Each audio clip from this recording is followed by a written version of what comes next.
हमारा योग दर्शन का 5वां सूत्र चल रहा है। अनित्या शुचि दुखानात्मसो नित्य शुचि सुखात्मक ख्याति अविद्या। अविद्या क्या है इसके बारे में कुछ व्याख्यान करके बहुत अच्छे से बताया। अनित्य को नित्य मानना, अशुद्ध को शुद्ध मानना, दुख को सुख मानना और अनात्मा में आत्मा मानना। तो ये जो ख्याति है इस तरीके की, इसी को अविद्या कहते हैं। इस प्रकार का जो ज्ञान, विपरीत ज्ञान है, उसको अविद्या कहते हैं। तो इस विषय में थोड़ा सा अंतिम में एक अनुच्छेद बचा हुआ था, तो उसको कहते हुए बोल रहे हैं, एषा चतुष्पदा भवति अविद्या।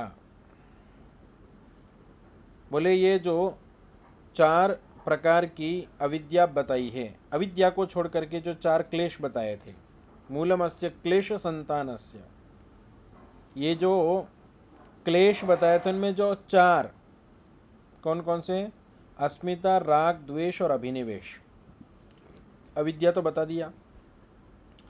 बोले मूलम अस्य क्लेश संतानस्य, ये जो क्लेश आते हैं तो इस क्लेश से क्लेश बढ़ते हैं, क्लेश संतान होता है, इसका बोले ये मूल है।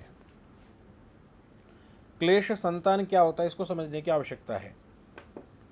क्लेश संतान होता है, एक क्लेश उत्पन्न होता है, फिर वही क्लेश अगले क्लेश को उत्पन्न करने में बहुत बड़ा सहायक बन जाता है, जिसे हम संस्कार के नाम से पीछे जान के भी आए हैं। अब ये जो पहला के क्लेश आरंभ हुआ, वो क्लेश अविद्या से आरंभ हुआ। पहला क्लेश अविद्या से आरंभ हुआ। जब पहला क्लेश आरंभ हो रहा था तो इतनी जल्दी नहीं होता है। अविद्या आएगी फिर क्लेश होगा, किसकी अपेक्षा से जल्दी नहीं हो रहा है मैं कह रहा हूं। अब जो तीसरा क्लेश होगा, अविद्या, अविद्या के बाद क्लेश और उस क्लेश से फिर क्लेश, वो बहुत सरल हो जाएगा।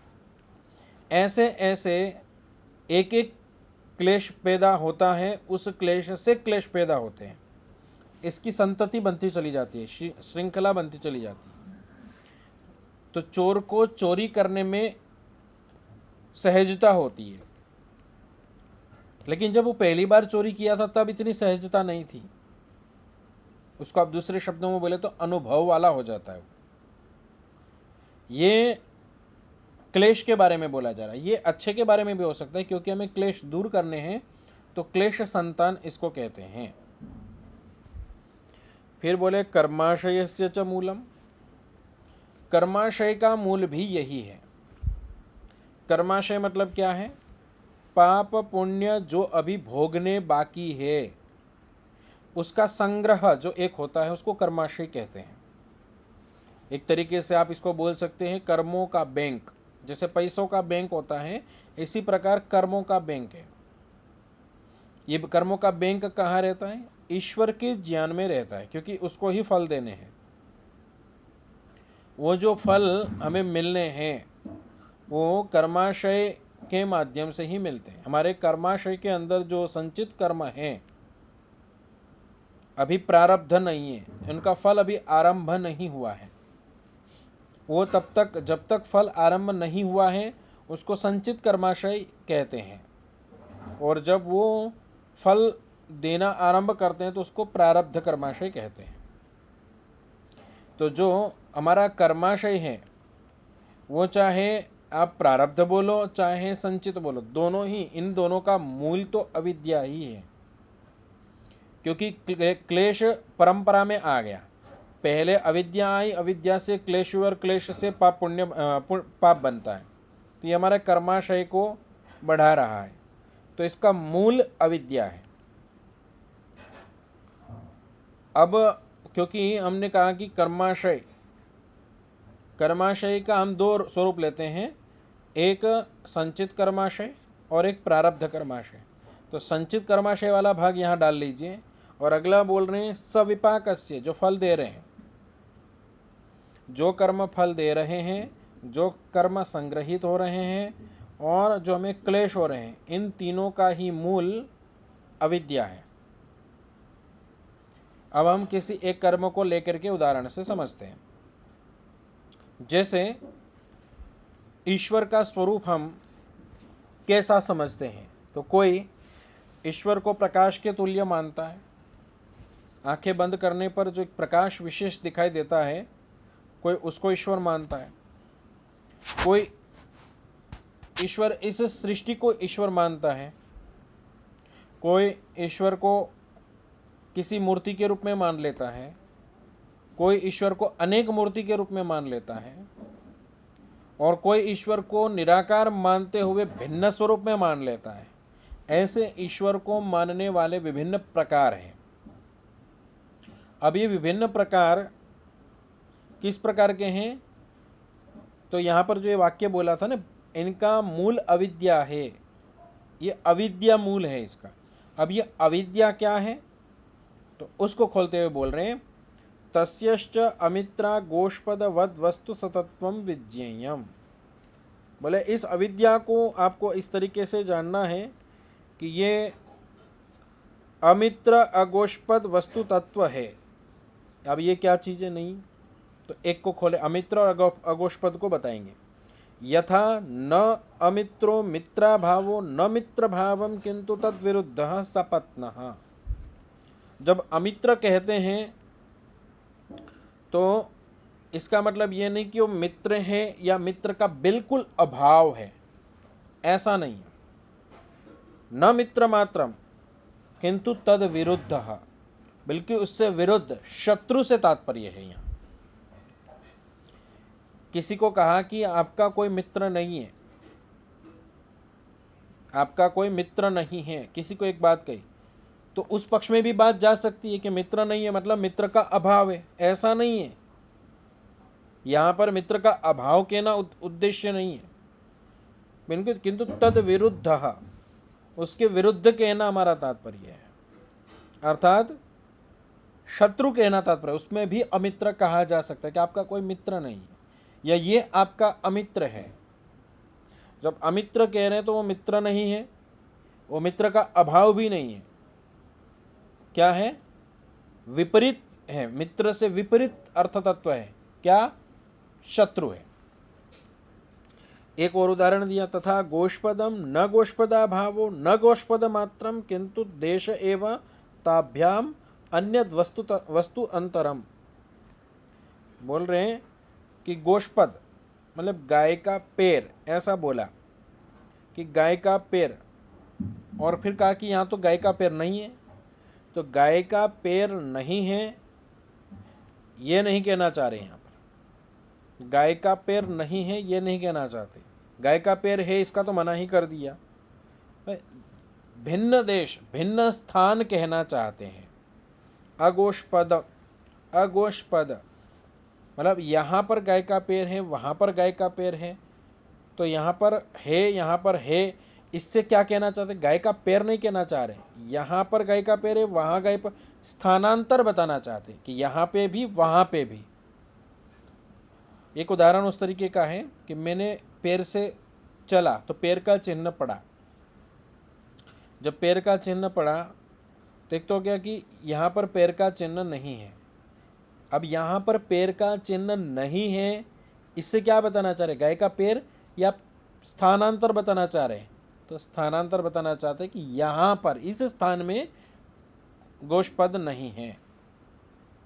तो एक अविद्या को समझाने के लिए अभी इसी को शब्द को लेकर के एवं अविद्या, इसी प्रकार अविद्या न प्रमाणम न प्रमाणाभाव, ना तो प्रमाण है ना ही प्रमाण का अभाव है, ये मत कहना, ठीक है? क्या है? किंतु विद्या विपरीतम, विद्या से विपरीत अर्थात अविद्या। विद्या से विपरीत मतलब मिथ्या ज्ञान। तो इसको और खोले, विद्या विपरीतम ज्ञानम, विद्या से विपरीत जो ज्ञान है, ज्ञानांतरम अविद्या इति, वो अविद्या है। जैसे हमने ऊपर देखा, उसी को इन्होंने थोड़ा सा खोला इसके लिए कि कई बार कोई ऐसा बोले कि अविद्या मतलब विद्या से शून्य, कोई ऐसा समझ सकता है? अविद्या मतलब क्या हो गया? विद्या से शून्य, वो भी तो अविद्या ही है। परंतु यहाँ पर वो कहना था विद्या से विपरीत जो ज्ञान है उसको अविद्या कहा है। उसी के लिए अनित्य में नित्य का ज्ञान, यहाँ पर विद्या का अभाव नहीं है, बल्कि विपरीत ज्ञान कहा जा रहा है। तो अविद्या उसको कहा कि जहाँ जो होना चाहिए वहाँ वो नहीं है, उससे विपरीत है, शून्यता नहीं बताई जा रही है।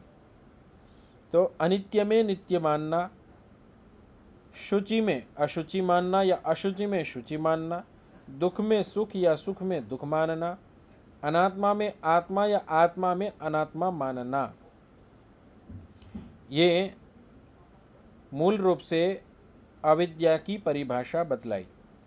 ये अविद्या होती है और इसी से क्लेश उत्पन्न होते हैं, जो आगे के 4 क्लेश बताए। क्योंकि पहले सूत्र में बताया था, इससे पहले सूत्र में लंबा चौड़ा व्याख्यान करके कि अविद्या क्षेत्रम उत्तरेशम अविद्या क्षेत्रम, तो प्रसुप्त तनु विच्छिन्नोदाहरणाम। 1 मिनट जी।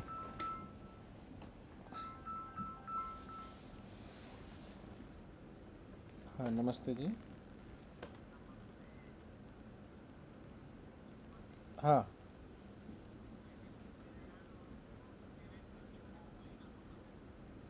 हाँ खोल दे, मैं અત્યારે કક્ષામાં બેઠો છું યોગ દર્શન में।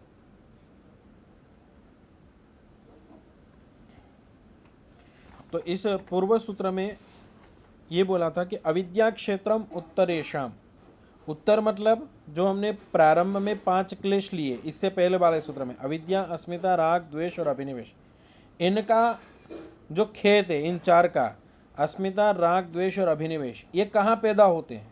तो बोले अविद्या खेत, अविद्या रूपी खेत में पैदा होते हैं। तो इसलिए इसका मूल इसको बता दिया, इसका क्षेत्र इसको बता दिया। तो मतलब सबसे अधिक काम कहाँ करने योग्य है? अविद्या पर। जब अविद्या पर हमारा कार्य होगा तो ये अपने आप शिथिल होते चले जाएंगे। और आप यदि इनको पकड़ लिए, क्या अभिनिवेश, राग, ऐसे मोह, आपके अंदर इतनी क्रोध वगैरह अलग अलग प्रकार के, इन पे एक एक पर काम करना शुरू करेंगे, नहीं कर पाएंगे। गिनती करते चले जाएंगे आप, वो अलग अलग प्रकार के दोष दिखते। लेकिन अविद्या पर कार्य करना शुरू किया, ये उसी प्रकार का है कि किसी को कोई व्यवस्था दी हमने बनाने के लिए कि आप इस व्यवस्था को बना करके चलिए। जब इस व्यवस्था को बना करके चलिए ये कहा, तब उसने क्या किया? एक एक छोटी छोटी अव्यवस्थाओं को देखने लगा और बार बार उसकी सफाई करवाने लगा कि यहाँ पर ये है, यहाँ पर ये है, यहाँ पर ये है। एक हो गया कि उसके कारण को पकड़ लिया कि ये बार बार अशुद्धि यहाँ आ रही है, पहले उसको रोक दिया। ये अशुद्धि इस कारण से आ रही है, उस कारण को रोक दिया। अब ये शुद्धि एक बार करनी पड़ेगी। आप इस तरीके से लीजिए, कमरा है, कमरे के अंदर अलग अलग स्थानों पे बहुत धूल भर रही है, यहाँ धूल साफ की, यहाँ धूल साफ की, यहाँ धूल साफ की। अब खिड़की तो खुली हुई है, ऊपर की खिड़की, नीचे की खिड़की सब खुली हुई है, फिर धूल आ जाती है, फिर धूल आ जाती, साफ करते फिर धूल आ जाती है। तो क्या होता है? आपका जो मूल कारण है, जो जहाँ से धूल आ रही थी, उसको आप नहीं बंद कर रहे हो और आप बार बार उसी को कर रहे हो, तो बार बार वो वापस आ जाएंगे। इसलिए कह रहे कि मूल कारण पर काम करना है। मूल कारण पर जब कार्य हो जाएगा तो ये छोटे मोटे तो अपने आप साफ हो जाएंगे, फिर इनको अंतिम में सरलता से साफ किया जा सकता है। इसलिए अविद्या को मूल बताया गया। और भी आप जिस भी शास्त्र के अंदर आप पढ़ेंगे तो उनमें सब स्थानों में, सभी स्थानों पर आपको उद्देश्य यही बताया जाएगा कि मिथ्या ज्ञान हटाओ, अविद्या हटाओ, गलत ज्ञान को हटाओ। ये नहीं कहा जाएगा कि इस दोष को हटाओ, उस दोष का स्वरूप बता दिया जाएगा सामान्य रूप से, ठीक है। लेकिन सब स्थानों पर जो हमारे दोष हैं, इन दोषों का मूल तो अविद्या ही है। और अविद्या किससे हटेगी? अविद्या किससे हटेगी उसके कुछ उपाय आगे बताएंगे। पर अभी इन्होंने जो एक परिचय कराया कि ऐसे का ऐसा ज्ञान करना, तो इसमें सबसे बड़ा साधक जो है, साधन है, वो है प्रतिपक्ष भावना। उसका विपरीत पक्ष, तो अविद्या का विपरीत पक्ष क्या होगा? विद्या। मिथ्या ज्ञान का विपरीत पक्ष होगा सत्य ज्ञान। तो वो तात्विक ज्ञान जो है उस पर हमें कार्य करना। अब वो तात्विक जो ज्ञान है उन पर कैसे कार्य किया जाए, उसके भी कुछ साधन बताएंगे, उसकी कुछ एक प्रक्रिया बताएंगे। पर फिर भी एक सामान्य रूप से हम लेते हैं तो एक प्रश्न यहाँ पर उठ जाता है कि शास्त्रों का पढ़ना, शास्त्रों को पढ़ने से अविद्या का नाश होता है। तो एक उपनिषद में कथा आती है सनत कुमार की। सनत कुमार कहते हैं कि मैंने चारों वेद पढ़ लिए हैं, समस्त विद्या पढ़ाई है, और अब मुझे आप ब्रह्म विद्या का ज्ञान दीजिए। तो बोले आपने सब कुछ पढ़ लिया है, अब आपको क्या ब्रह्म ज्ञान देने की आवश्यकता है? बोले सब कुछ पढ़ने के बाद भी क्लेशों से संतप्त हूं मैं। तो क्लेशों को नष्ट करने के लिए केवल पढ़ना मात्र क्लेशों को नष्ट नहीं करता, इस पर कार्य करना पड़ेगा, इसको क्रिया में लाना पड़ेगा। जब इसको हम क्रिया पर लेकर के आते हैं तो ये हमारे को क्लेश कमज़ोर होते हुए दिखाई देंगे। और उसमें भी सबसे पहला जो क्लेश बताया अविद्या, उस पर काम करना पड़ेगा। तो हम शास्त्रों को पढ़े तो शास्त्र ने जो बातें बताई उन बातों पर हमें चलना, उन बातों को आधार बना करके आगे बढ़ना। और जो वहाँ पर शास्त्र ने ये कहा कि ये बात गलत है, जैसे मान के चलिए विश्वानी देव सवितर दुरितानी परासुव, दुरितानी परासुव कहा, तो जो दुर्गुण हैं उनको दूर करने के लिए कहा। फिर साथ में एक बात और कही, यद भद्रम तन्न आसुव, दोनों प्रार्थनाएं की हमने। मतलब जो अच्छे गुण हैं उसको तो लाना है, और जो बुरे गुण हैं उनको हटाना है, दुर्गुणों को हटाना है, भद्र को लेके आना है। अब यहाँ पर दोनों पर कार्य करना पड़ेगा। ऐसा नहीं कि बस आपने केवल वो हटा दिया तो ये आ जाएगा, आपको उस पर भी कार्य करना पड़ेगा कि अच्छी चीज़ें आएँ। उसके लिए भी पुरुषार्थ करना पड़ेगा, और उसके लिए भी पुरुषार्थ करना पड़ेगा कि बुरी चीज़ जाए। अभी यहाँ पर कोई ऐसा मान सकता है कि बस अविद्या पर कार्य कर लिया तो अब आगे और आवश्यकता नहीं, विद्या के लिए कार्य करना पड़ेगा। और विद्या का कार्य करते हुए अविद्या को हटाना सरल हो जाता है।